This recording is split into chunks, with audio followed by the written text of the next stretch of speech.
So guys, magpapalit tayo ng weather strip ng Honda City 2009.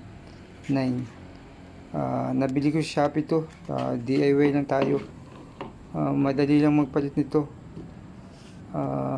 Yung weather strip, yan po yung sa bintana, goma, para hindi pumasok yung dumi sa loob.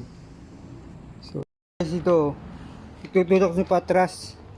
Kung hindi nyo na itulak ng patras, ibukan nyo yung screwdriver to, itong dulo. Ibukan nyo yung screwdriver.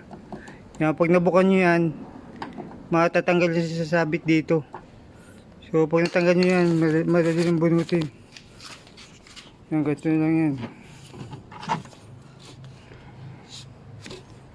See? Madali lang yan. So pagkakabit naman nito, pasok sa loob, then abante yung ganun. Pasok sa loob, then abante yung ganun.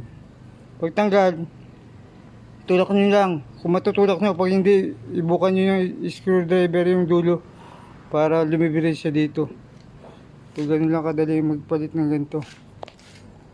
So guys, so susungkitin nyo, pabukayin nyo. Yan, pag nabukan nyo, tapos i-push nyo pataas para matanggal.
Ito na guys, tapos na.